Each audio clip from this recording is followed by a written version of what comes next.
Baik, hadirin yang berbahagia, Bapak Ibu yang hadir kesempatan kali ini, langsung saja kita sama-sama ikuti kajian dengan tema Baiti Janati, Rumahku Surgaku, yang akan disampaikan langsung oleh guru kita, Ustadz Profesor Haji Abdul Somad LCMA PhD. Mudah-mudahan sekali lagi kita mendapatkan ilmu yang bermanfaat. Mari kita siapkan hati dan pikiran kita kepada guru kita. Kami persilakan. Allahumma sholli ala sayyidina Muhammad. Allahumma sholli ala sayyidina Muhammad. Bismillahirrahmanirrahim. Assalamualaikum warahmatullahi wabarakatuh.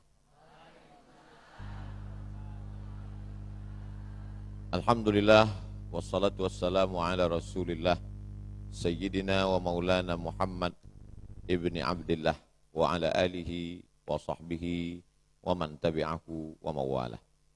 Bapak-bapak, ibu-ibu, para asatiz, guru-guru, kita semua yang berhadir di majelis ini tak dapat saya sebut satu persatu. Insyaallah semuanya dimuliakan Allah Subhanahu wa taala. Amin ya rabbal alamin.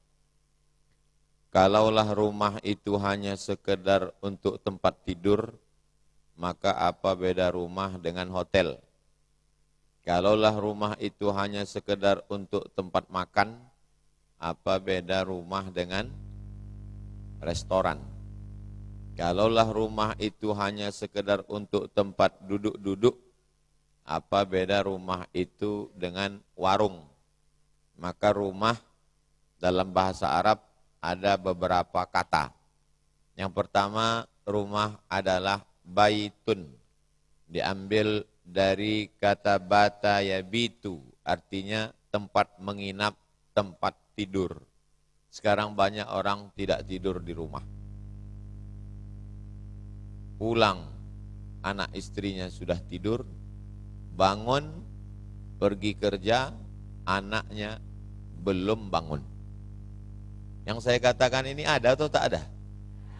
Ada. Jadi tak ada jumpa sama sekali. Kalau kebetulan yang saya sampaikan ini sama dengan nasibnya, tidak ada hubungan sindir-menyindir, karena saya tidak tahu keadaan hidup, kebetulan saja sama. Jadi nanti di awal upload video tulis, kesamaan cerita dalam tausiah, kebetulan saja. Kalau tidak nanti saya kena lapor, kena somasi. Rumah dalam bahasa Arabnya disebut juga dengan manzil, tempat turun. Orang yang tinggal di gunung, tinggal di bukit, cari pohon kayu ke hutan, pergi ke danau, ke laut, maka turunnya adalah ke satu tempat. Tempat itu disebut dengan manzil. Rumah disebut juga dengan maskan, diambil dari kata sakinah, adalah rumah tempatnya ketenangan. Di kantor ditekan atasan, di jalan kena tilang. Di mana dia mendapatkan ketenangan? Ketenangan dia dapatkan di rumah. Jadi kalau di rumah pun dia tak dapat ketenangan, dia akan mencari ketenangan di luar rumah. Itulah maka diskotik ramai, karaoke ramai, game online ramai, judi online ramai, karena di rumah dia tidak mendapatkan ketenangan. Akhirnya karena main judi tak juga tenang, minum khamar tak juga tenang, dimakannya pil anjing gila, baru agak tenang. Maka keluarlah ungkapan baiti jannati, rumahku adalah surgaku, karena tempat yang paling tenang adalah surga. Macam pernah aja tinggal di sana. Dari mana Ustaz tahu surga itu tenang? Allah yang cerita dalam Al-Quran. Tajri min tahtihal anhar, mengalir sungai-sungai. Jannatin, ada taman-taman. Tajri, mengalir. Min tahtiha, di bawahnya. Al-anhar, sungai-sungai. Kalau begitulah gambaran fisik tentang rumah, berarti rumah kita taman mini Indonesia Indah. Karena mesti membuat taman mengalir sungai-sungai. Besar sekali. Jadi sebenarnya gambaran surga yang diceritakan dalam Quran hanya 0,01%. Ibarat beli buku 500 halaman, di halaman belakang itu bercerita sedikit yang sesungguhnya adalah mala a'yunun ra'at, belum pernah ditengok mata, wala udhunun sami'at, belum pernah didengar telinga, wala khatara ala qalbi bashar, belum pernah terlintas di hati manusia. Jadi kalau digambarkan selalunya di surga itu ada bidadari, maka sesungguhnya di rumah juga ada bidadari. Siapa dia? Tanyalah bapak-bapak. Nanti ibu kasih kertas, tulis, kasih ke suaminya. Bang, jawab dengan jujur. Siapakah bidadari? Lain suami, lain jawabannya. Yang satu menulis tukang masak. Yang satu mengatakan babysitter. Yang satu menulis hijau rumput di rumah, lebih hijau rumput tetangga. Siapa laki-laki yang paling baik di dunia? Kata Nabi, khairukum, orang yang paling baik di antara kamu, khairukum li ahlih, orang yang paling baik kepada istrinya. Tapi baik menurut siapa? Nah, ini perlu. Bukan baik menurut bininya. Alhamdulillah Pak Ustadz, suami saya paling baik. Kenapa? Semua kartu kreditnya saya yang megang. Alhamdulillah Pak Ustadz, laki saya paling baik. Kenapa begitu Bu? Saya mau pergi tadi, dia mandikan anak, dia ngepel, dia nyuci semua. Saya bilang, Papa, Mama ngaji dulu. Itu bukan suami baik. Itu adalah suami yang tertindas. Suami-suami yang seperti ini, kalau mati, itu tidak kena azab kubur. Karena di dunia sudah terlalu azab.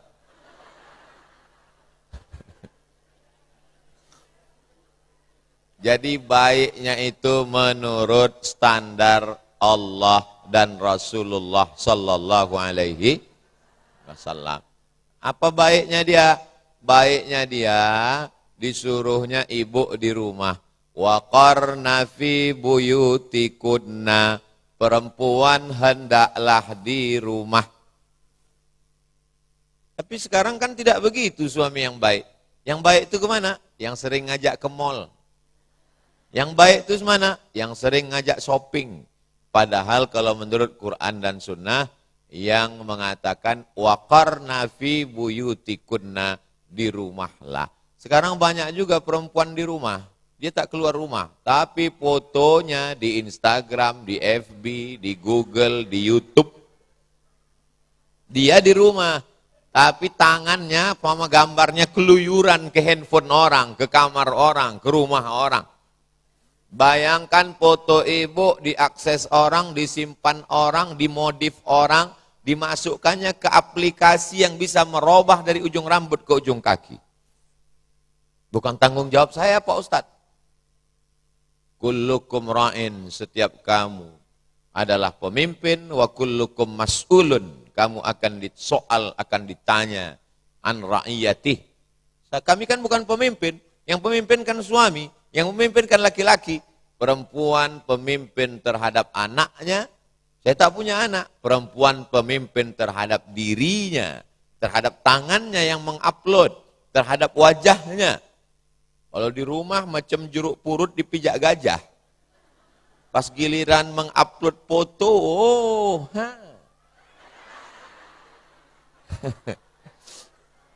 Saya cepat-cepat tadi takut ada yang moto. Maka kalau ada bapak yang mengatakan, kau jangan sering-sering keluar rumah, bagus di rumah aja. Sesungguhnya dia ingin dijadikannya ibu sebagai bidadari untuk dirinya dan di rumahnya saja. Setuju? Macam-macam tak setuju. Karena banyak sekarang perempuan jadi bidadari bukan untuk suaminya, tapi untuk laki orang. Kalau dia mau pergi keluar rumah, oh, bak kata orang Melayu, rambut bak mayang terurai, alis bak semut beriring, bibir bak delima merekah, pipi bak pauh dilayang. Tapi begitu dia di rumah, suaminya pulang kerja, macam Nyi Blorong pakai daster lapuk.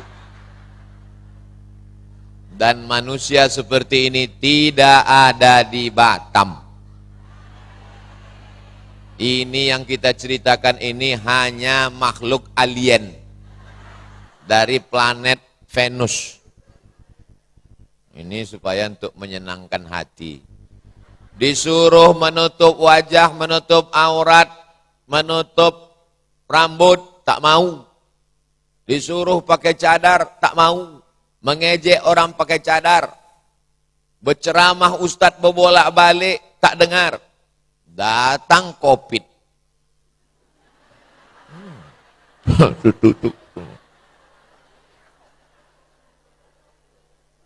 Kata COVID, untung aku datang gitu COVID. Alhamdulillah sekarang COVID sedang pulang kampung. Dia biasanya awal tahun, akhir tahun dia pulang. Nanti udah mau dekat-dekat Idul Fitri, datang dia balik. Dibawanya omnya, namanya Omikron.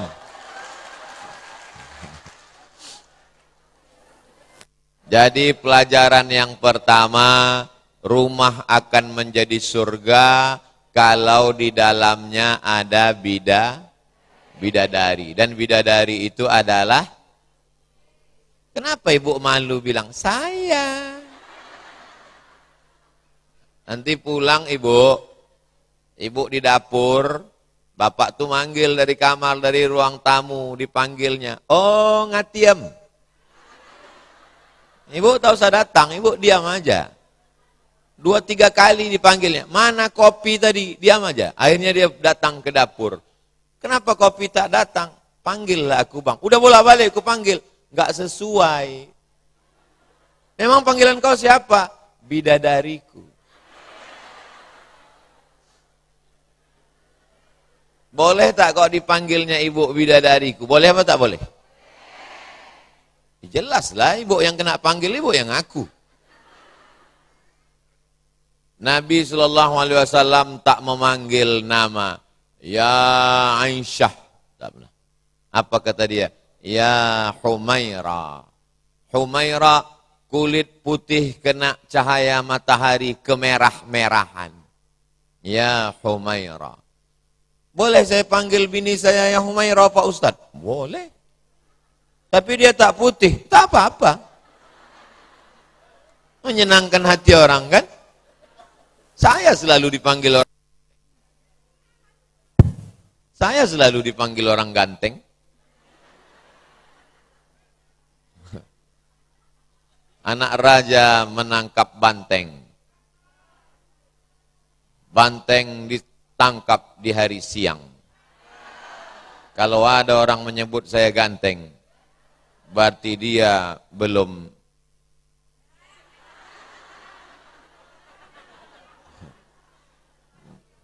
Anak raja menangkap ganteng, ganteng ditangkap di Karimata.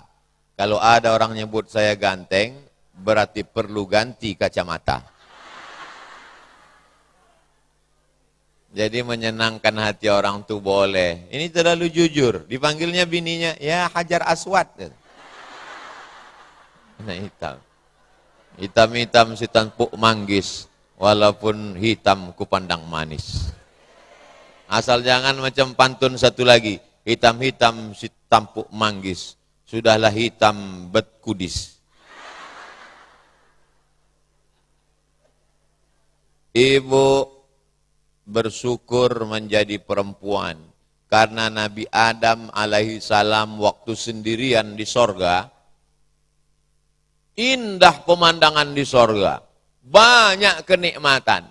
Tapi ternyata kalau sendirian itu tidak ada yang cantik, tak ada yang indah. Walaupun kita di hotel, walaupun kita di pulau, walaupun kita di Kepri, walaupun kita di Batam, yang indah itu bukan makan apa, yang indah itu bukan tinggal di mana, Tapi yang indah itu bersama dengan siapa? Boleh untuk update status yang ini. Jadi rumah itu menjadi indah karena ada ibu di dalamnya, Bu. Rumah itu menjadi surga karena ada ibu di dalamnya. Kalau ibu sudah tak ada, bapak itu pun merajalela. Alhamdulillah dia pulang kampung, Pak Ustadz, tak ada yang ngecek handphoneku. Pak Ustadz, ya. Kalau kita ikut tarekat tasawuf itu katanya datang cahaya ya Pak Ustadz. Ya, cahaya. Tapi kami baru ngikut zikir 2 hari kok udah bercahaya Pak Ustadz. Cahaya gimana maksudnya? Pas tadi malam, jam 1 malam, saya tengok badan istri saya itu bercahaya. Handphone kau sedang diperiksanya. Mati lampu, terang cahaya. Bapak Ibu yang dimuliakan Allah Subhanahu wa taala, Nabi Muhammad sallallahu alaihi wasallam, Nabi Musa alaihi salam, Nabi Ibrahim alaihi salam adalah nabi-nabi yang dikirimkan Allah bidadari sebelum di surga. Selama di dunia diberikan Allah Subhanahu wa taala, maka bersifatlah seperti hurun ain, para bidadari. Bagaimana dia? Inna idza nazarta ilaiha saratka. Kalau kau pandang, senang hatimu menengoknya. Idza nazarta ilaiha, kalau kau tengok, maka hatimu senang. Kau senang menengoknya? Alhamdulillah senang Pak Ustadz. Siapa itu? Bini Pak Ustadz. Bini siapa? Bini tetangga saya. Ini tak betul. Idza ghibta anha, kalau engkau pergi, maka dijaganya hartamu, dijaganya anakmu, dijaganya keluarganya. Jangan sampai suaminya pergi keluar kota, balik, habis semua dijual. Panci pun dijualnya. Ini semua adalah perempuan-perempuan. Ad-dunya mata. Dunia ini kenikmatan. Wa khairu mata'iha, sebaik-baik kenikmatan adalah al-mar'atus salihah. Perempuan yang solihah. Saya yakin dan percaya yang hadir semua ini adalah perempuan yang solihah. Kalau tak solihah, tak mungkin dia mengaji. Hari libur, tanggal merah, mestinya dia duduk-duduk di rumah nonton sinetron layang-layang nyangkut. Mustrinya ini dia sedang jalan-jalan pergi ke mall sama keluarga. Meskinya dia ke tepi pantai, ke laut, sampan naik kapal selam. Tapi hari ini dikorbankannya untuk mengaji. Demi untuk memperbaiki niat baiknya, hatinya, pikirannya, auratnya, menutup dirinya. Maka ini pastilah orang baik-baik dan diberikan Allah yang baik-baik insya Allah. Kalau ada suaminya yang belum taubat, mudah-mudahan pulang dari sini terbuka pintu hatinya, taubat dia. Alhamdulillah Pak Ustadz, sejak saya ikut pengajian ini suami saya sudah sholat. Sholat apa Bu? Sholat Jumat. Berproses. Tidak ada orang yang baik dari awal sampai akhir kecuali Nabi Muhammad, nabi-nabi, wali-wali Allah. Adapun orang yang masa lalunya tak baik. Suami saya ini tak sholat Pak Ustadz. Kenapa dia tak sholat Bu? Kok bisa ibu nikah sama dia? Saya pun juga dulu tak sholat. Itulah maka kami berjodoh. Ketemu sama dia di mana? Sama-sama sakau kami Pak Ustadz. Tapi kan tidak selamanya kita ini muda. Tak selamanya kita ini sehat.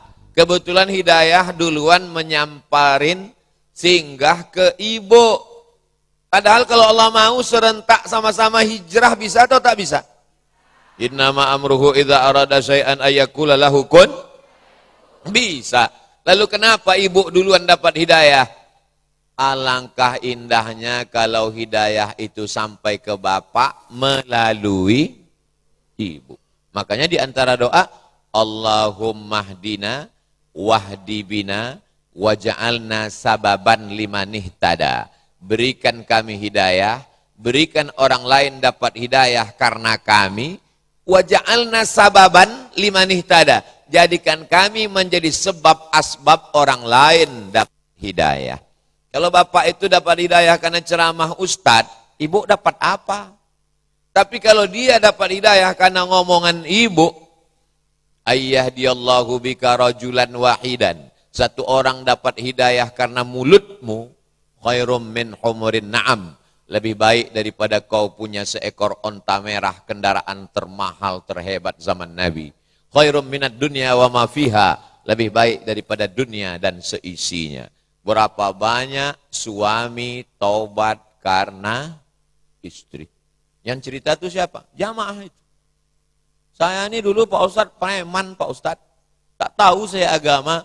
Sampai akhirnya suatu ketika istri saya ini suka ngaji Pak Ustadz. Dia pulang ke rumah dia ngomong, abang nanti kalau mati ditanya Allah gimana bang? Akhirnya pas tengah malam saya mau tidur, terngiang cakap dia itu. Nanti kalau abang mati ditanya Allah. Nanti kalau abang mati ditanya Allah. Saya sangka bapak ini taubat gara-gara ceramah saya.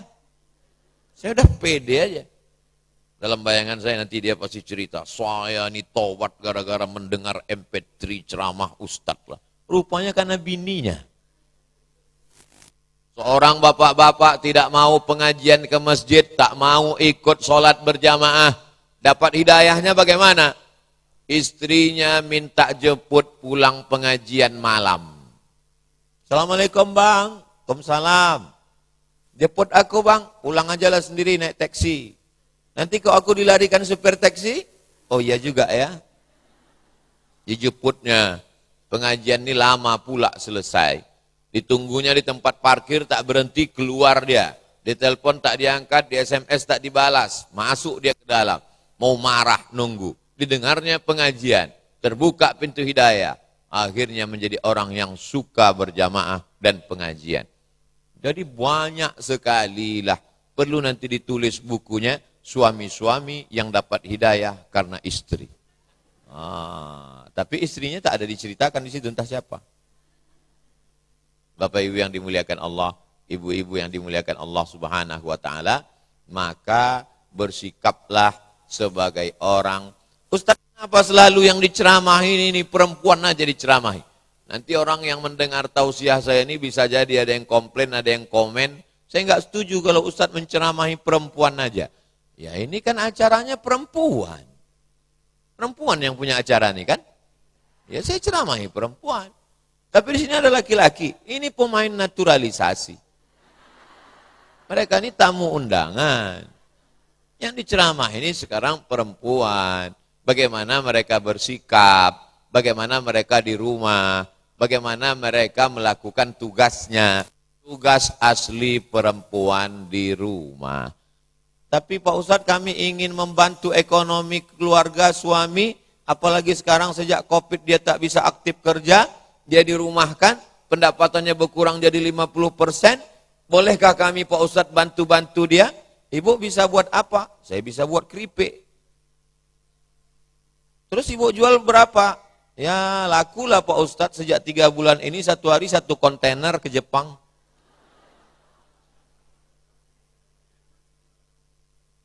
Perempuan boleh beraktivitas di luar rumah. Mana dalilnya? Ketika Asma mengambil makanan untuk kambing onta ternak, dijunjungnya di atas kepalanya. Tiba-tiba Nabi melihat, Nabi membantunya untuk membawa pulang ke rumah. Asma itu adalah ipar Nabi, anak Abu Bakar Siddiq. Asma lah yang mengantar makanan waktu hijrah ke Madinah. Mampir dulu 3 hari 3 malam di Jabal Sur. Waktu itu Asma Zatun Nitaqain yang membawa makanan ke atas. Asma perjuangannya luar biasa. Ikut hijrah bersama Rasulullah SAW. Nikah dengan Zubair ibn al-Awwam. Lahir anak laki-laki Abdullah bin Zubair. Anak laki-laki inilah anak yang pertama ditahnik oleh Nabi. Dikunyahkan kurma, disuapkan ke mulutnya. Dan Nabi tidak melarang. Seandainya Nabi melarang waktu itu, "Hai Asma, kau tak usah kerja, pulang ke rumah," maka haram perempuan bekerja di luar rumah. Tapi karena Nabi waktu itu membiarkan, membolehkan, bahkan mengantarkan pulang, maka perempuan bekerja di luar rumah boleh, dalam kurung dengan syarat dan ketentuan berlaku. Syaratnya mesti izin suami. Tak boleh perempuan melangkah satu langkah keluar rumah kalau tak izin suami. Dan suaminya itu izin, memang betul izin, bukan karena tekanan yang luar biasa. Bang, izinkan aku kerja. Kalau tak abang izinkan, tengoklah. Lalu kemudian di tempat kerjanya itu dia menjaga kehormatannya. La yakhluwanna rajulun ma'amra'atin illa ma'azi mahramin. Tak boleh berdua-duaan dengan laki-laki yang tak mahram. Kalau kebetulan dia kerja di kantor, di dalam itu ada ruangan, di dalam itu cuma berdua-dua sama laki-laki, jangan. Berawal dari tatapan, lama-lama tukar nomor chatting-chattingan, akhirnya janjian makan siang, kata pepatah orang kampung saya, no free lunch, tak ada makan siang yang gratis. Akhirnya curhat, lama-lama nikmat, lama-lama senang, lama-lama jatuh cinta, cinta tak tahu jatuhnya di mana, kapan, dan dengan siapa. Apalagi setan begitu pandai memainkan SOS, standar operasional setan. Akhirnya curhat menceritakan suami di rumah kepada orang lain. Berawal dari tatapan, berikut dengan senyuman, disusul dengan janjian, lalu ketemuan, maka terjadilah apa yang terjadi. Berawal dari sudah macam abang saya, macam adik saya, macam sepupu saya, macam saudara saya. Berawal dari macam, berakhir dengan macam-macam. Perselingkuhan menjadi sesuatu yang biasa. Selingkuh itu biasa Pak Ustadz. Terus yang luar biasa itu apa? Yang luar biasa itu setia. Sudah menjadi lagu. Lagu selingkuh merajalela. Mana lagunya? Sepia. Mana lagunya? Selimut tetangga. Mana lagunya? Selingkuh itu indah. Mana lagunya? Cinta satu malam. Mana lagunya? Pulang-pulang berbadan dua. Hafal juga Pak Ustadz nih. Jadi zaman kita ini sekarang luar biasa. Zaman dulu laki-laki kalau mau menjumpai perempuan, mesti membawa lidi. Tahu lidi? Karena rumah orang Melayu di tepi sungai, di tepi laut, di pesisir pakai lantai, pakai kayu tiang. Rumah tangga. Karena rumah orang dulu bertangga. Diambil, dijolok lidi. Perempuan menengok ada lidi naik, dia pun pura-pura buka jendela mau meludah. Pui! Tanda perempuan itu sudah tahu laki-laki itu datang. Zaman sekarang tak ada lidi. Orang sudah pakai vacuum cleaner. Langsung saja pakai WhatsApp. Dapat nomornya dari mana? Tulis saja namanya di IG. Tulis di IG DM. Kita satu SMP dulu ya. Iya, kapan reunian? Ketemu. Akhirnya cucian lama belum kering. CLBK. Mulai periksa-periksa FB. FB kau mana? Ini FB. Oh, ini gambar laki kau ya? Iya. Lisut aja ku tengok. Mana gantengan? Ganteng abang apa laki kau? Ganteng abang lah. Cuman abang nggak datang pula dulu. Akhirnya jumpa lah sama dia. Peot dia udah sekarang. Hancur. Maka kalau dengan medsos itu menjadi rajin ngaji, takut sama Allah, teruskan. Kalau postingan kawan ini baik, teruskan pertemanan. Tapi kalau hanya mengganggu hati dan pikiran, grup-grup WhatsApp, Facebook, BBM, Twitter, Instagram, maka hilangkanlah. Jadikan medsos cerdas bermedsos. Handphonenya cerdas semua. Orang handphonenya smartphone. Yang bodoh itu yang punya handphone. Bisa pula dia dikendalikan handphone. Nah, ini semua baik-baik. Lalu kemudian dia selama bekerja itu la tabarrajna tabarrujal jahiliyatil ula. Jangan bersolek-solek jahiliyah. Setan selalu membisikkan, wala udillannahum, aku sesatkan mereka, wala umanniyannahum, aku buat mereka berhalusinasi, halu. Kaulah yang paling cantik, kaulah yang paling keren, kaulah yang paling putih, kaulah yang paling ini. Kalau kau minum jus bengkoang 3 mangkok 5 hari. Kalau kau buat operasi dagu kau ini lancip, hidung kau ini tajam. Lalat pun luka perutnya menempel situ. Akhirnya oplas, muka itu tak ada lagi yang asli original. Semuanya kresek. Tajam semuanya, hidung tajam, dagu tajam. Cuman 2 bulan, bulan ketiga turun ke bawah. Silikon, silikonnya silikon palsu pula. Akhirnya darah yang di hidung berubah menjadi nanah. Mau dioperasi dokter pun takut. Kata dokter, saya tak berani ngoperasi, ini nanti hilang hidung ini. Jadi gimana dok? Ada kawan saya punya terapi. Terapi apa namanya? Terapi lintah. Digantungkanlah lintah 5 ekor untuk menyedot nanah tadi. Lintah biasanya kalau ditempelkan sampai kenyang baru jatuh. Ini baru sikit aja langsung jatuh. Kata lintah tuh asam kali darah nanah begitu. Cobalah tulis di Google artis-artis gagal oplas. Enter. Setelah itu pilih image gambar. Ditunjukkannya lah orang yang mau cantik, akhirnya macam mak lampir. Hidung turun, dagu turun. Tinggal kasih sapu lidi, jadi nenek sihir. Ibu cantik bukan karena make up. Make up. Make, membuat. Up, naik. Membuat, naik. Asal dipakai, dagu naik, pipi naik, hidung naik, mata naik, ini pun naik. Kadang-kadang kami yang menengok pun takut. Dia senyum, awak merinding. Ustadz katanya, ay.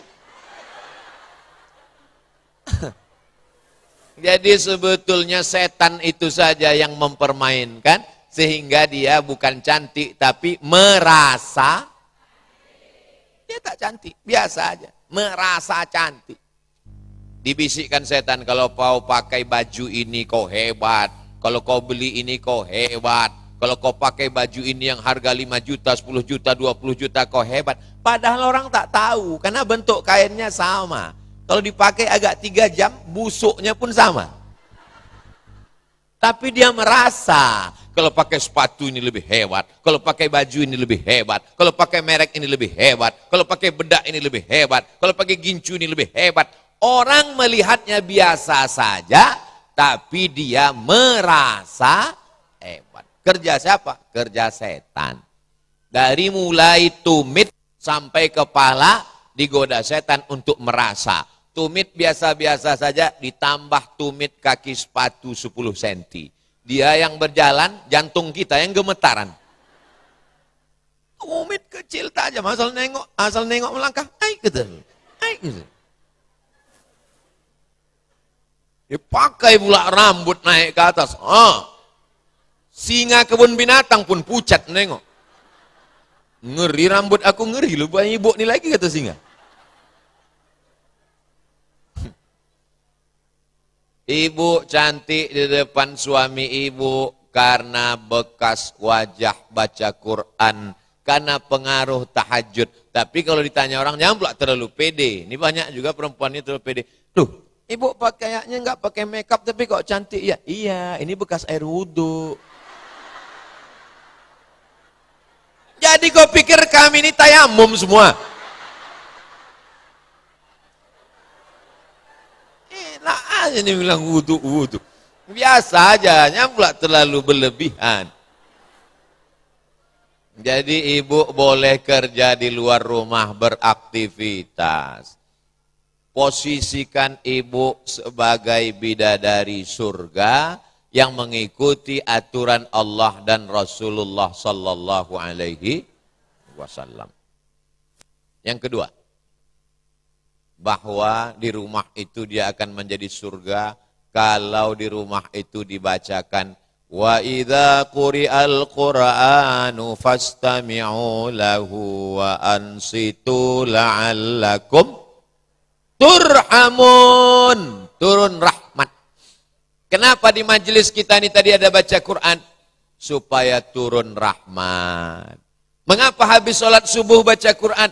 Supaya turun rahmat. Mengapa habis maghrib ke isya baca Quran? Supaya turun rahmat. Dibacakan Quran di ruko, turun rahmat. Dibacakan Quran di kamar, turun rahmat. Dibacakan Quran di rumah, turun rahmat. Dibacakan Quran di kebun tempat dagang, niaga, bercocok tanam, turun rahmat. Maka rumah yang menjadi surga karena dibacakan Quran. Hiasan-hiasan di dinding kamar tamu, bagus juga kaligrafi. Supaya ketika orang menengok kaligrafi, Masya Allah. Kenapa? Apa bacaannya? Gitu dia. Tengok boleh. Bagus kaligrafi.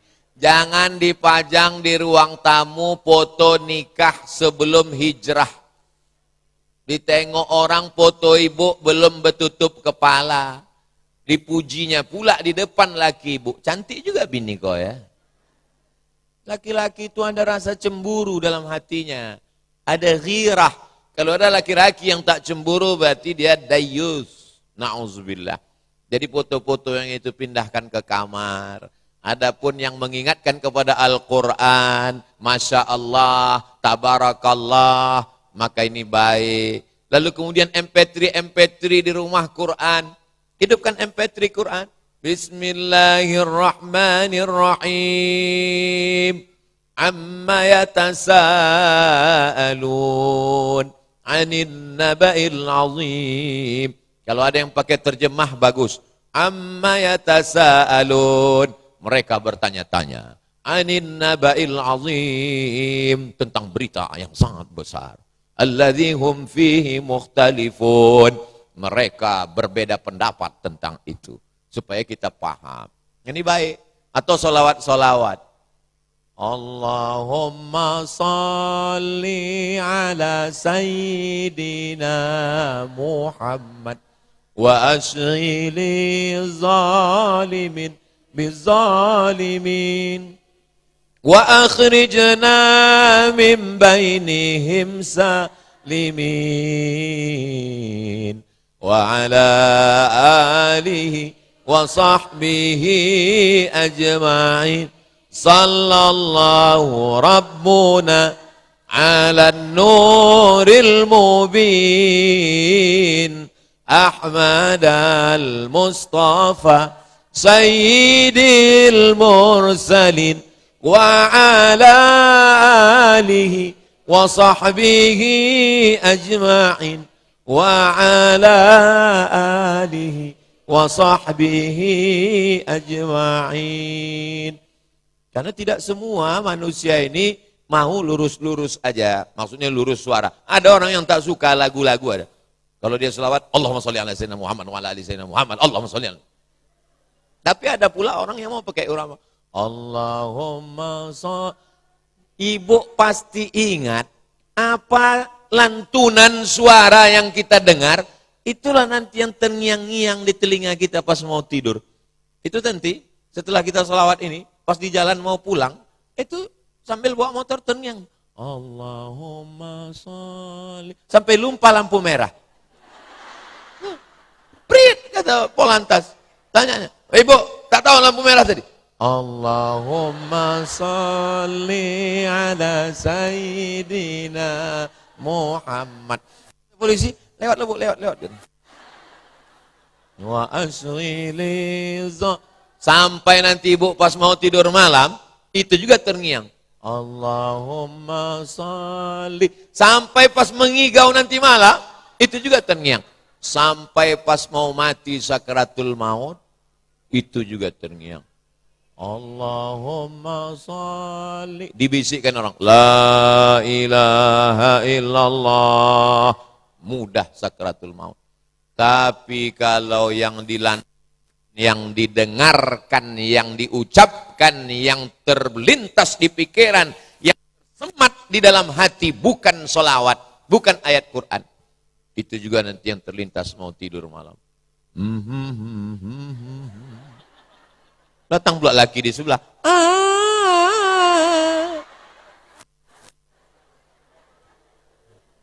Hari ini ibu boleh tersenyum, hari ini ibu boleh tertawa. Tapi yang saya sampaikan ini betul apa tak betul? Emak saya almarhumah ini dulu punya grup nasyid sama emak-emak, kelompok ibu-ibu. Jadi waktu saya kecil itu, anak-anak kecil ini kuat menangkap. Sampai sekarang beberapa lagunya, Nur Asyah Jamil dari Medan. Sampai sekarang kalau saya dengar, hidup ini bagai lampu dinding yang dinyalakan di malam hari. Apabila minyak sudahlah kering, lampu pun akan padam sendiri. Minyak ini kata lampu hidup ini katanya macam lampu dinding, lampu teplok. Kalau minyak sudah kering, lampu pun akan padam sendiri. Itu lagu itu ditulis oleh ulama itu. Ada orang besar di Medan namanya Profesor Muhammad Baki. Punya grup namanya El Suraya. El Suraya artinya bintang timur terang benderang di tengah malam. Menyanyikan lagu-lagu yang membawa dakwah sehingga orang ketika mendengar. Ada lagi namanya Syekh Muhammad Ghazali. Ditulisnya lagu jangan mau disanjung-sanjung. Hebatnya pengajian ibu ini. Asal lewat 40 menit ganti mikrofon. Memang. Oh di tempat lain itu, habis putus surat leher awak, tak ada ganti-ganti mikrofon. Janganlah mau disanjung-sanjung, engkau digelar manusia agung. Sadarlah diri, tahu diuntung, jasad terbujur, keranda diusung. Saya dulu waktu masih kecil baru pandai-pandai bercakap. Kata almarhumah emak saya, kau dulu yang selalu kau nyanyikan panggilan haji. Panggilan haji telah tiba lagi menunaikan ibadah. Tanah suci Makkah, ya Makkatal Mukarramah. Apa lagi terusannya itu? Jadi begitu juga dengan Barzanji. Barzanji lagu-lagu itu tak pernah saya pelajari. Tapi karena sering didengar. Jadi ibu pun begitu juga. Besok sambil masak nasi goreng, begitu juga nyanyikan. Janganlah mau disanjung-sanjung, abangku laki sayang. Engkau digelar manusia agung, walaupun gaji kau banyak. Sadarlah diri, tahu diuntung, nanti kau tua mati mendadak. Jasad terbujur, keranda diusung, warisan ku ambil semua. Bila tibanya saat masalah diri, aku nikah sama berondong. Janganlah kau teruskan lagi deh, sedih kali aku. Selama ibu masih melantunkan yang baik-baik, solawat-solawat dalam rumah. Abtadi'ul imla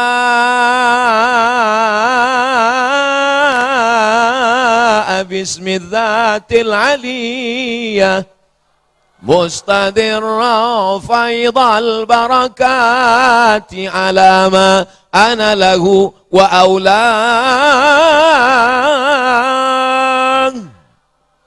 Itulah yang selalu didengarkan ke anak. Ini enggak pula. Diputarkan lagu CD. No woman no cry. Apa tak homo anak itu? Lagunya pula. No woman no cry.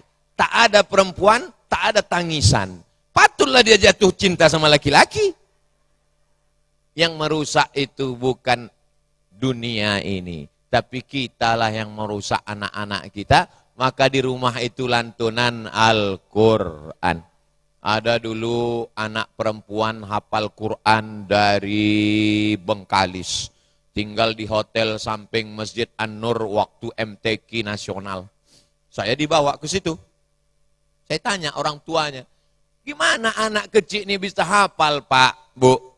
Sejak dia lahir sampai hari ini tak berhenti MP3 Quran 24 jam. Mau tidur malam, hidupkan. Bangun malam, tetap hidup. Jadi matinya kapan? Waktu pemadaman bergilir PLN. Belilah speaker Quran, rekamkan MP3 Quran. Kalau kebetulan di rumah ada wifi, hidupkan terus. Ada pula saya pergi ke tempat rumah Quran di Pekanbaru. Filmnya Donald Bebek, filmnya Tom and Jerry, tapi suara Quran.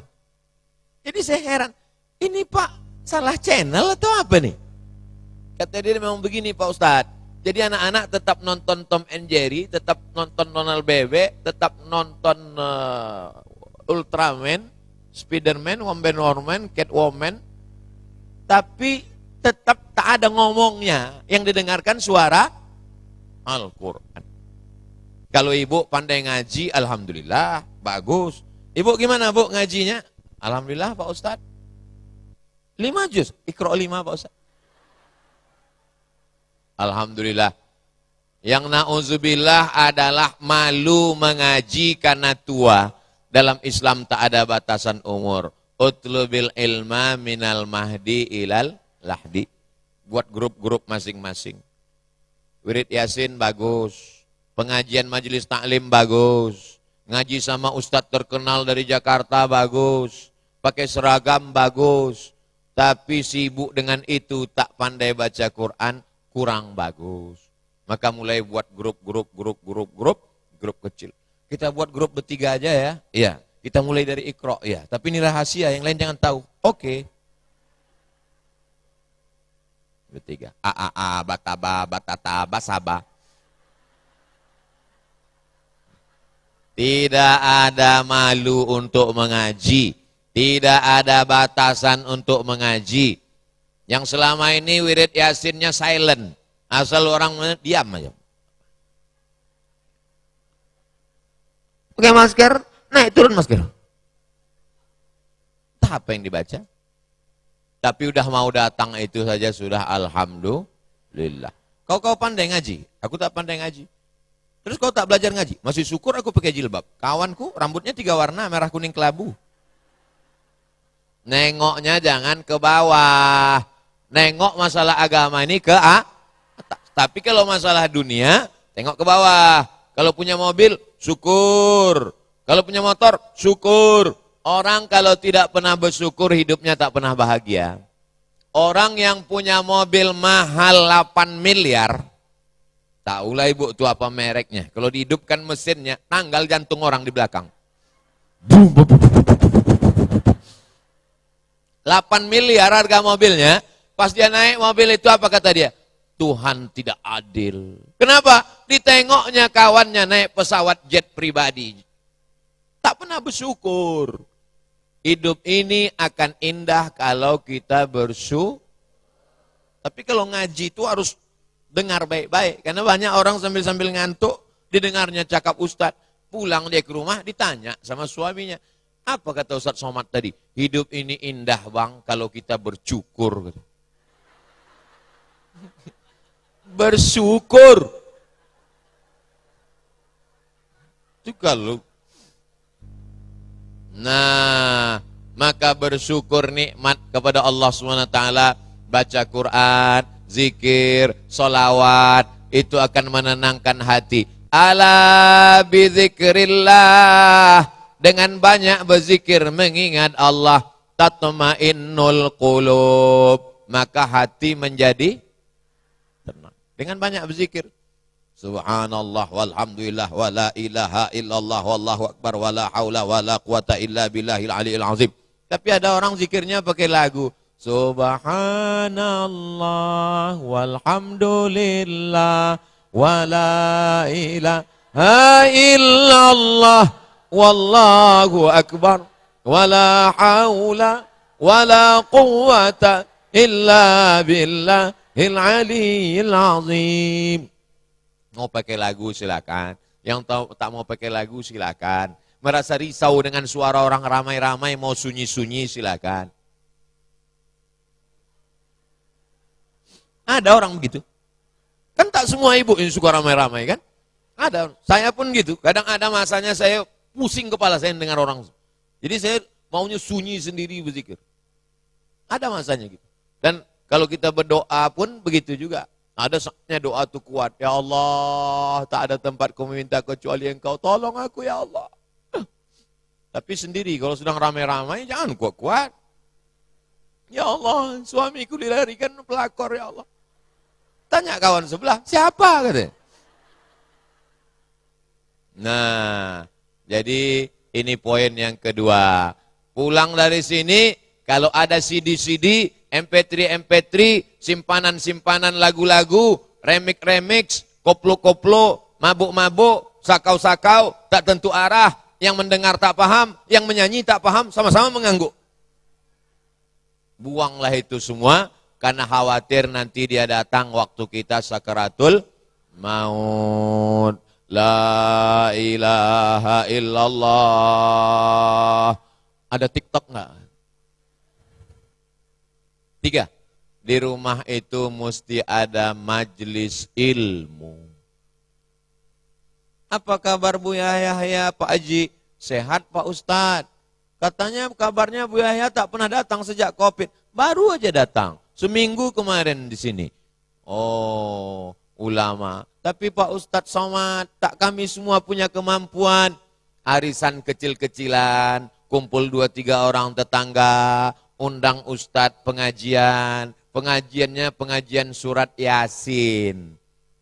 Yasin, wal Qur'anil Hakim, innaka laminal mursalin. 3 ayat aja satu pertemuan.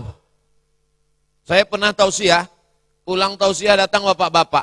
Ustadz Somad, ada yang mau saya tanyakan tentang tafsir Ibnu Katsir halaman sekian, juz sekian. Wah, hebat bapak.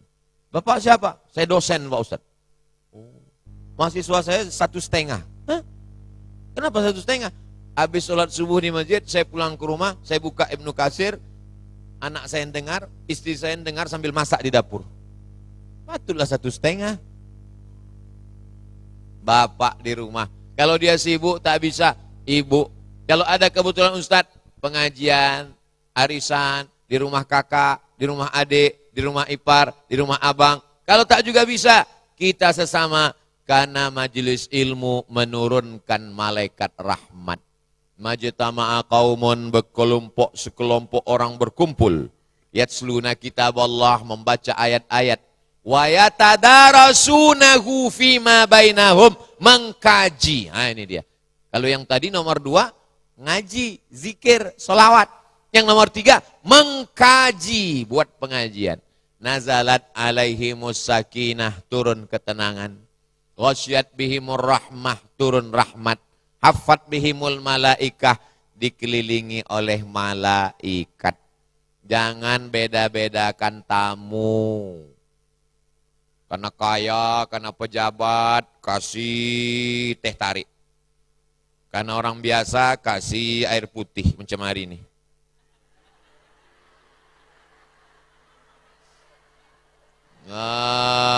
Ustadz ini menyindir aja nih. Kalau ada ustadz ceramah, bagus dikasih air putih. Apa pula? Air putih. Karena orang berceramah tuh lehernya panas. Pita suara ini panas. Kalau dikasih air gula, dikasih air panas, berjumpa panas dengan panas, rusak lehernya. Ini perlu saya jelaskan, supaya jangan nanti fitnah yang ingat di ceramah ini cuma itu aja. Apa yang disampaikan Ustaz Somad tadi? Sampai pula hati panitia itu dikasihnya air putih. Siapapun tamu yang datang ke rumah kita, muliakan. Man kana yu'minu billah wal yaumil akhir. Siapa yang beriman kepada Allah dan hari akhirat, fal yukrim dhaifahu. Muliakan tamu. Jadi dengan membuat pengajian itu muliakan tamu. Sanggup masakkan nasi, masakkan nasi. Tak sanggup masakkan nasi, bakwan. Bakwan tak sanggup, pisang goreng. Pisang tak ada, Beli satu, campur tepung, potong-potong kecil, parutkan keju. Keju tak ada, parah kali. Bersedekah. Bersedekah menambah umur. Bersilaturahim memberikan barakah. Man ahabba ayyusatalahu fi rizqihi, siapa yang mau lapang rezekinya. Wa yunsa'alahu fi atharihi, mau panjang umurnya. Falyasil rahimahu, hendaklah menyambung silaturahim.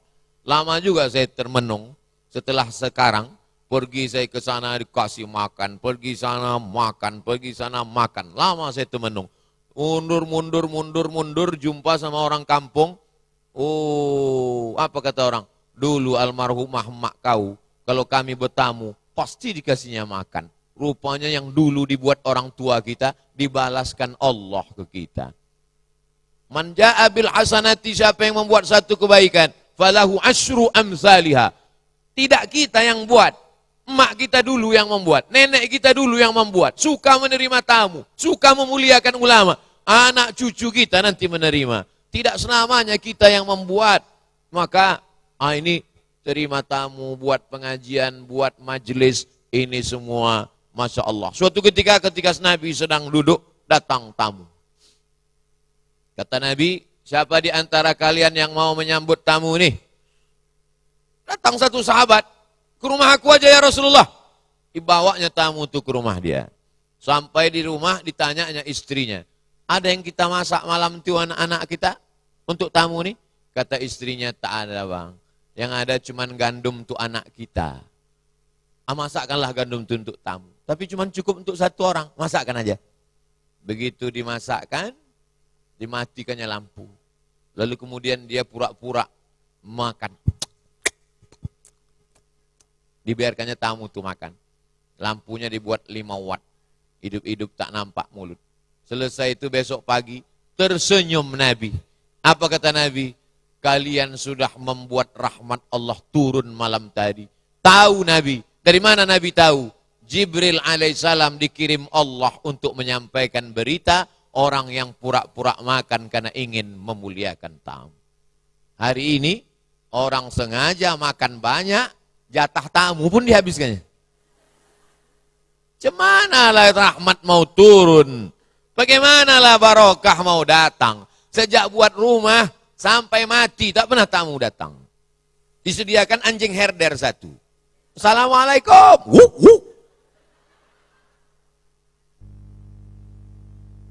Tapi jangan pula terlalu baik. Karena zaman sekarang ini kalau kita baik dimanfaatkan orang. Maling, pencuri, penipu datang, tetap ada protek, tapi jangan sampai menutup tamu tak bisa datang. Makanya tradisi orang tua-tua kita dulu, kalau buat rumah ada baca yasin, tahlilan, doa, sedekah, sedekah rumah baru, sedekah anak baru lahir, sedekah anak nikah, sedekah. Maka dikenal dengan istilah sedekah tolak bala. Kenapa? Shadaqatus sirri tadfa'u mitatassu, karena sedekah menolak mati su'ul khatimah. Ini sekarang tradisi ini sudah mulai tadi orang tidak lagi mau datang kunjung mengunjung silaturahim dan lain sebagainya, rusak. Berikutnya yang keempat. Yang keempat, yang membuat rumah itu indah seperti surga, ada wildanum mukhalladun, anak-anak yang membawakan nampan-nampan air minum di surga. Itulah anak orang kafir yang mati kecil sebelum akil balik. Jadi kalau ada orang tidak Islam meninggal anaknya belum akil balik, itu nanti di surga dia membawakan air minum nampan beterbangan seperti lu'lu', seperti permata yang berkilau cahaya. Di rumah itu mesti ada anak-anak yang lucu-lucu. Inilah dia anak-anak yang soleh, yang selalu kita mintakan, Rabbi habli minas solihin, Rabbi habli min ladunka dzurriyyatan thayyibah, Rabbana hablana min azwajina wa dzurriyyatina qurrata a'yun. Berapa anak ibu? 3 Pak Ustadz. Tapi perempuan semua. Kenapa kalau perempuan pakai tapi? Dulu zaman jahiliyah, kalau lahir anak perempuan, merah wajahnya, menghitam karena malu, kubur hidup-hidup. Zaman sekarang, bangga tak ibu punya anak perempuan? Bangga. Bahkan saking bangganya, senangnya, dipasangnya mahar setinggi langit. Tak boleh. Sangat ingin punya anak perempuan. Saya udah 45 tahun umur saya, tak punya anak perempuan. Dulu senangnya saya waktu diperiksa dokter katanya, selamat anak ustadz perempuan. Begitu lahir, laki-laki. Jadi yang punya anak perempuan, syukur. Yang punya anak laki-laki, bersyukur. Nanti kan dapat menantu perempuan. Yang punya anak perempuan, bersyukur. Nanti kan dapat menantu laki-laki. Boleh jadi menantu yang laki-laki itu lebih sayang pula jadi anak laki-laki. Boleh jadi nanti menantu perempuan saya lebih sayang pula seandainya saya punya anak perempuan. Selalu husnuzon kepada Allah. Orang kalau tidak pernah bersyukur, dia akan senantiasa kufur, menyalahkan diri, menyalahkan Allah Subhanahu wa taala. Man salasa banatin, siapa yang membesarkan 3 anak perempuan, fa'addabahunna, dididiknya dengan baik, wa zawwajahunna, dinikahkan dengan orang baik, wa ahsana ilaihinna, dia buat baik sampai mati, falahul jannah, maka surgalah baginya. Kenapa 3 anak perempuan? Karena anak perempuan inilah yang akan melahirkan ulama. Amin. Karena anak perempuan inilah yang akan melahirkan Muhammad Al-Fatih yang akan menjadi pemimpin masa depan. Karena anak perempuan ini yang akan melahirkan Salahuddin Al-Ayyubi yang akan membebaskan sekali lagi Masjidil Aqsa. Makanya perempuan itu disebut An-Nisa Imadul Bilad. Perempuan tiang negara. Kita sholahat kalau baik perempuannya, baik. Tapi kalau rusak. Saya tak punya anak perempuan tapi keponakan saya perempuan. Anak adik saya perempuan. Saya bawa ke pesantren, kau anakku, aku tak ada anak perempuan, kaulah anakku. 30 tahun ku tunggu punya anak adik perempuan, kakak perempuan tak ada, adik perempuan tak ada, anak perempuan tak ada. Kaulah pertama kali lahir adikku, maka kaulah anakku. Aku tak ingin kau rusak, kau mesti masuk pesantren. Ya, masuk pesantren. Mesti pakai jilbab panjang, pakai jilbab panjang. Dari kecil jilbab panjang. Kalau pulang saya ke rumah dengar suara klakson, ten-ten, lari tunggang langgang mencari jilbab. Anak kecil. Kau jangan ke rumah pakai celana pendek, jangan pakai celana sempit, pakai baju kurung, pakai baju tudung labuh, pakai menutup aurat. Sampai dulu waktu emak masih hidup suruh salaman, tak mau dia salaman. Karena dianggapnya tak mahram. Ayah kau adik aku nih wali. Mesti paham. Antar pesantren. Kau nanti masuk pesantren, belajar bahasa Arab, menghafal Quran. Nanti tamat pesantren panjang umur, sehat badan, tak kupaksa mau kemana, silakan. Mau ke Mesir boleh, mau ke Turki boleh. Habis itu nanti balik S1 selesai mau lanjut S2 boleh. Kucarikan kalau ada laki-laki yang baik, menikah dengan orang yang baik.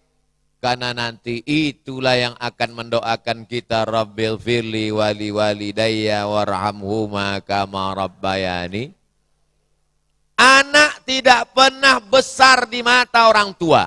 Walaupun anak ibu itu nanti umurnya 25, 30, di pandangan ibu dia tetap anak kecil yang lucu. Itu makanya banyak dari kecil telonjak-lonjak, sudah besar terbawa-bawa, sudah tua terubah.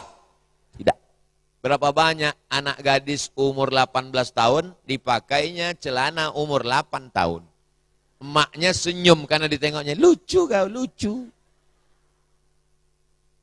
Kalau ibu masih mau merepet, kenapa celana kau sempit, kenapa celana kau pendek, kenapa tak pakai baju kurung, kenapa tak pakai tudung labuh, kenapa tak pakai jilbab panjang, kau jalan kemana, sama siapa, pulang jam berapa, itu namanya merepet syariah. Teruskanlah. Buat hari merepet nasional, menyelamatkan anak-anak M3, mak-mak tukang repet, mak-mak merepet. Karena kalau ibu sudah diam, kiamat sudah terjadi. Dunia belum kiamat, tapi isi di rumah itu sudah kiamat. Anak ibu tadi ku tengok dibawa orang ke tepi laut, biarlah. Dia baliknya subuh, tak apa-apa. Bagus ibu mati. daripada setengah mati malu, daripada setengah mati nanti menghadapi Allah Subhanahu wa taala, dikandungkan 9 bulan 10 hari, disusukan 2 tahun, mengalir darah ibu dalam badannya, buat dosa dia, buat maksiat dia. Nauzubillah. Maka ini semua akan diminta tanggung jawab. Tapi saya kan punya suami, Pak Ustadz. Betul. Ibu yang paling dekat dengan dia, dalam perut ibu, dalam badan ibu. Di awal-awal dia dalam badan ibu, ibu muntah-muntah. Hidung ibu menjadi tajam penciuman karena ada hormon yang berubah dalam diri ibu. Usus ibu yang awalnya lebih besar daripada rahim, lalu kemudian dia membesar, akhirnya usus tertekan, napas ibu menjadi sesak, tulang belakang ibu menjadi tertekan. Saat melahirkannya patah-patah seperti tulang rusuk yang patah orang tabrakan. Meregang nyawa ibu melahirkannya. Lalu kemudian dia hanya menjadi pengisi neraka jahanam. Oh, na'udzubillah. Doakan tiap malam, bacakan Al-Fatihah untuk anakku Fulan bin Fulan, Al-Fatihah untuk anakku Fulan, Al-Fatihah. Fatihah itu bukan cuma untuk orang mati saja, untuk orang hidup. Ya ayyuhalladzina amanu taqullah, takutlah kamu kepada Allah, wabtaghu ilaihil wasilah, berwasilah melalui pembacaan surat Al-Fatihah. Bacakan 10, bacakan 20, bacakan 40, bacakan 100, habis itu berdoa, ya Allah, berkat bacaan surat Al-Fatihah 100 tadi, lembutkan hati anakku, jangan sampai dia pacaran, dibawa pacarnya ke tepi laut, masuk angin gembung balik 3 bulan. Jangan sampai dia melawan aku tak mau dia masuk neraka jahanam. Jadikan dia anak yang sejuk dipandang mata, dari rahimnya lahir para alim ulama, dari rahimnya lahir anak-anak cucu cicit yang soleh dan solehah. Itulah nanti yang akan menjadikan rumah itu surga. Walaupun kita sudah mati menghadap Allah, tak putus bacaan kiriman Al-Fatihah. Selesai saya sholat, subhana rabbika rabbil izzati amma yasifun wa salamun alal mursalin walhamdulillahi rabbil alamin. Selesai sholat, datang anak keponakan saya di belakang. Untuk nenek Al-Fatihah. Saya tengok, oh pandai pula kau untuk nenek Al-Fatihah. Di belakang.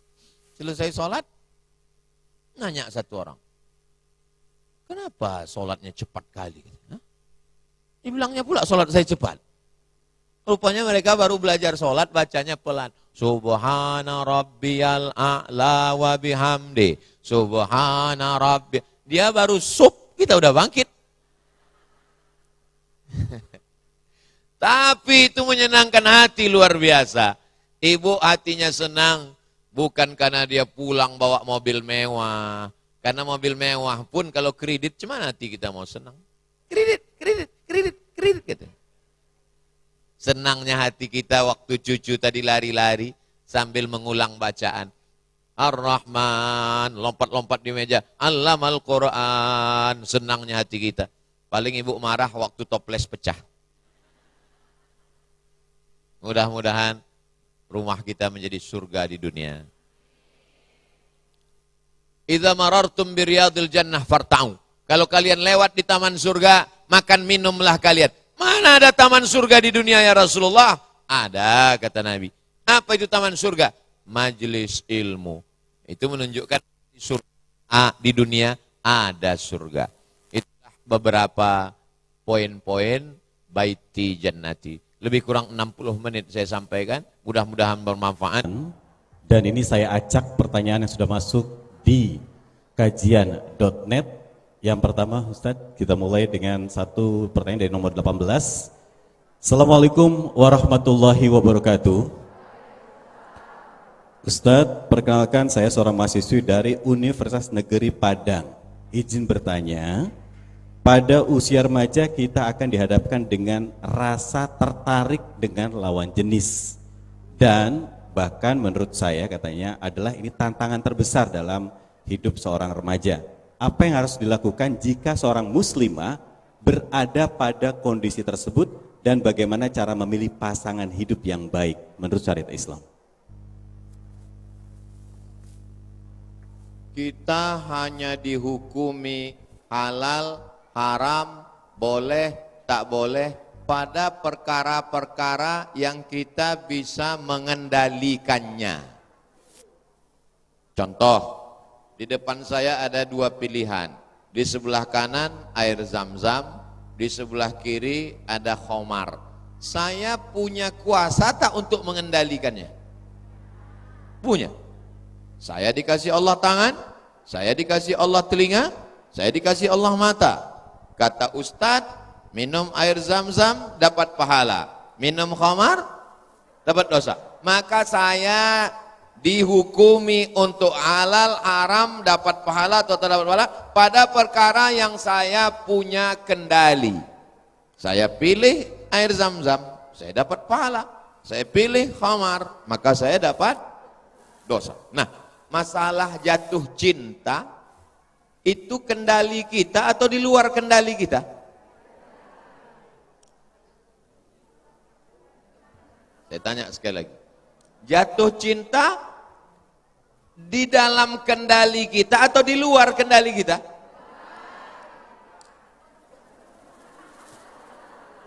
Saya tanya sama yang bertanya, Ustadz, jatuh cinta itu di dalam kendali kita atau di luar kendali kita? Dalam kendali kita.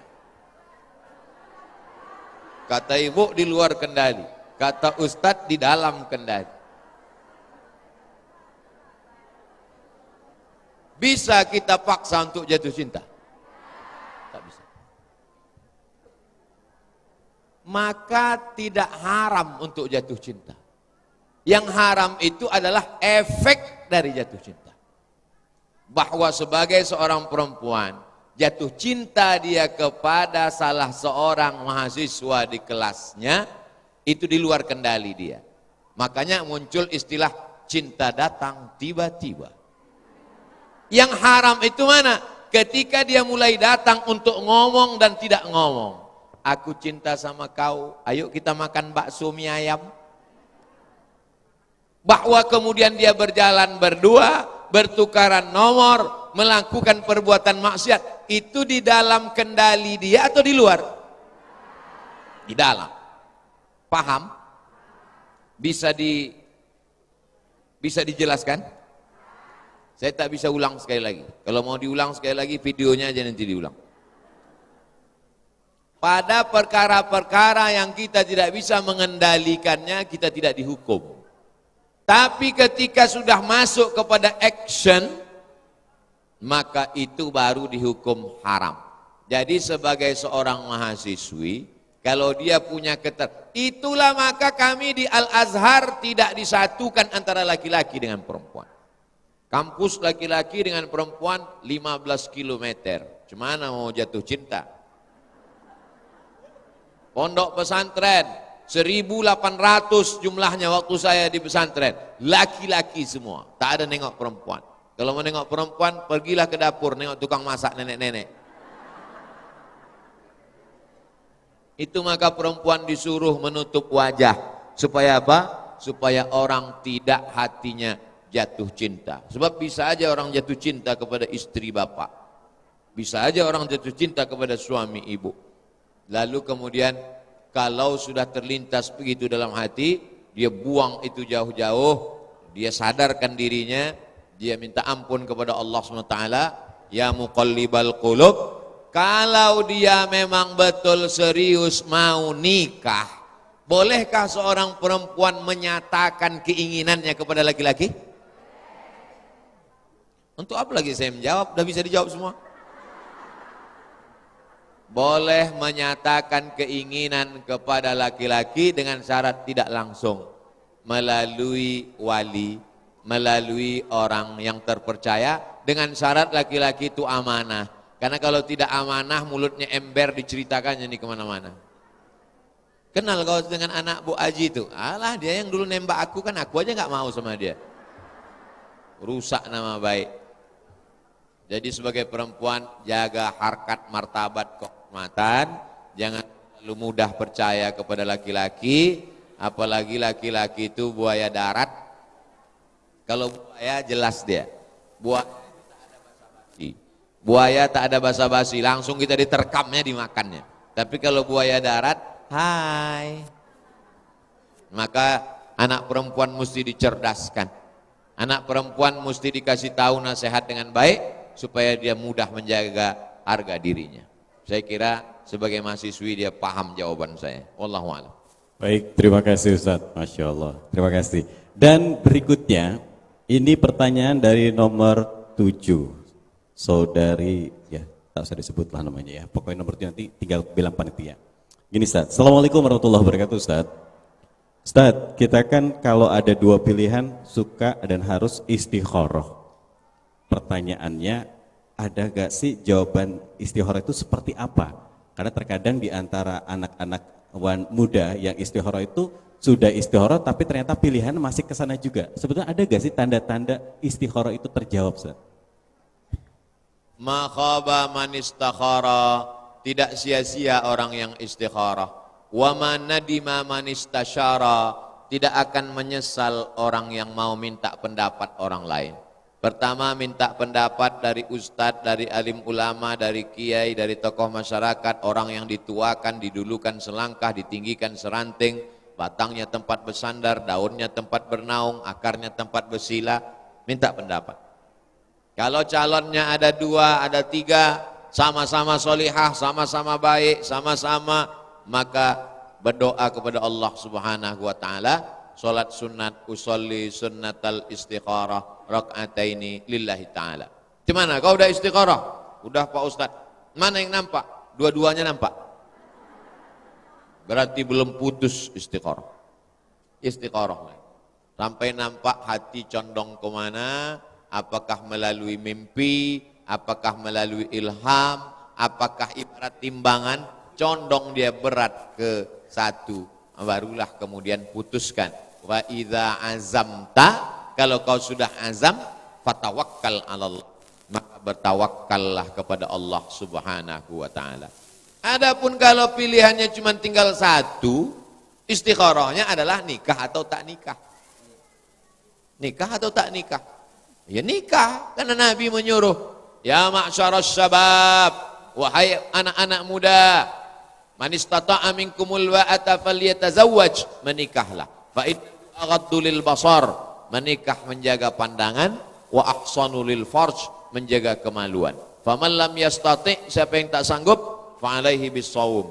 Jadi kalau ada orang yang kata dia belum nampak, belum berarti belum putus istikharahnya, maka dia terus berzikir, terus berselawat, terus istikharah sampai Allah memberikan signal-signalnya, sampailah dia mengambil keputusan. Mudah-mudahan dijaga Allah Subhanahu wa taala. Wallahu a'lam. Baik. Pertanyaan 3 kita tukar mic lagi, Ustaz. Ya, karena pertanyaan berikut ini jawabannya harus didengar baik-baik. Maaf, Ustaz. Ya, pertanyaan ketiga adalah ini dari mungkin seorang ibu ini ya. Assalamualaikum warahmatullahi wabarakatuh, Ustaz. Ustaz, bagaimana caranya rumah tangga kita terhindar dari gangguan orang ketiga? Silakan, Ustaz.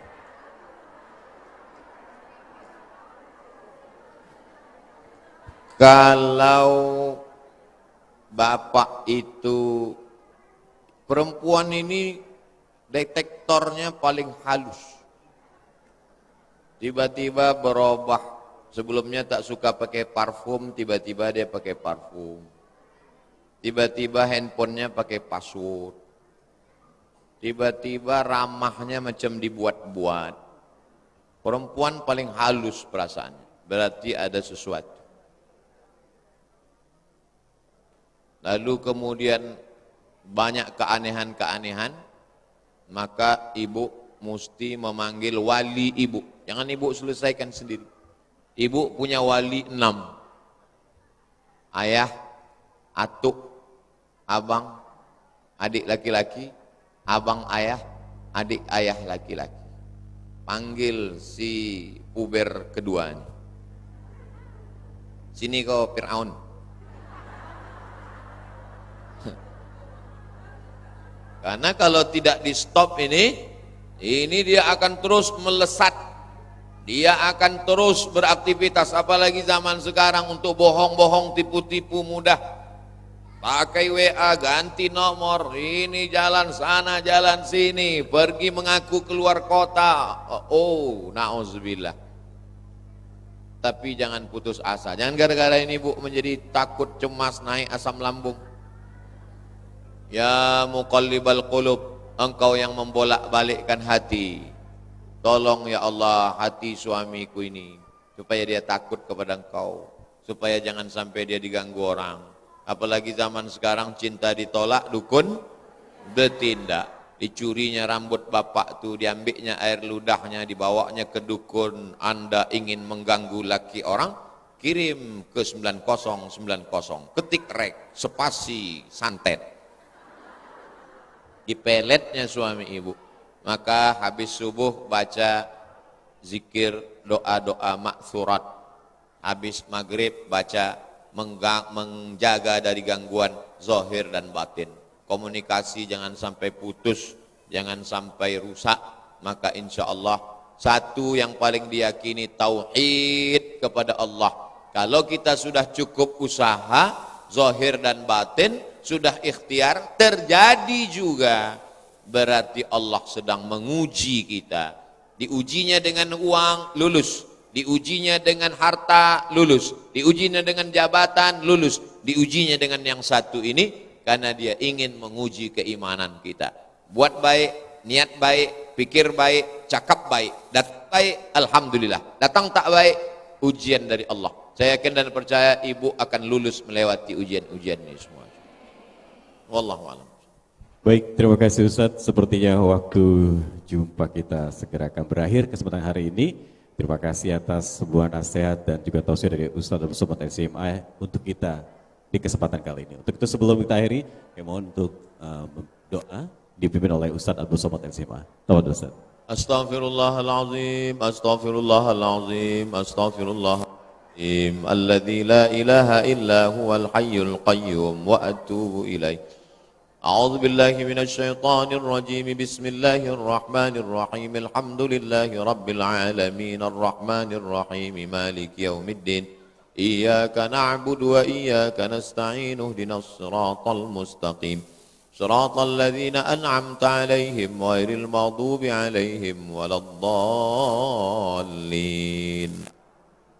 اللهم صل على سيدنا محمد وعلى آل سيدنا محمد السلام عليك يا رسول الله ربنا تقبل منا إنك أنت السميع العليم وتب علينا إنك أنت التواب الرحيم يا مقلب القلوب ثبت قلوبنا على دينك وعلى طاعتك اللهم أنزل الرحمة والسكينة والسلامة والبركة على هذه الجماعة. Turunkan keselamatan, kerahmatan, sakinah, mawaddah, warahmah ke dalam hati kami semua ya Allah. Rabbana hablana minas salihin. Jadikan anak kami anak-anak yang soleh dan solehah. Rabbana hablana min ladunka dzurriyyatan thayyibah. Jadikan keturunan kami keturunan yang baik-baik. Rabbana hablana min azwajina wa dzurriyyatina qurrata a'yun. Jadikan pasangan hidup kami, anak cucu keturunan kami, orang-orang yang sejuk dipandang mata dan menenangkan hati kami, ya Allah. La tada'lana dzamban illa ghafartah. Ampunkan dosa-dosa kami. Wala dainan illa qadaitah. Bantu kami melunasi hutang piutang kami.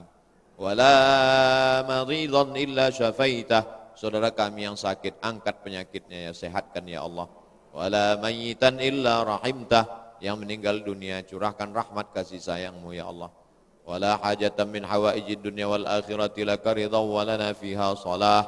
Segala hajat dunia, hajat akhirat baik bagi kami dan engkau ridha. Illa qadaitaha wa yassartaha, maka mudahkan, tunaikanlah ya Allah. Allahumma dafa'anna al-ghala wal waba wal fahsya wal riba wal zina wal munkar. Selamatkan keluarga kami dari anak cucu kami, dari maksiat, dari dosa, dari zina, dari narkoba, dari perselingkuhan, dari perbuatan keji dan mungkar. Allahumma a'inna, tolong hati kami. Ala zikrika, supaya selalu berzikir mengingatmu.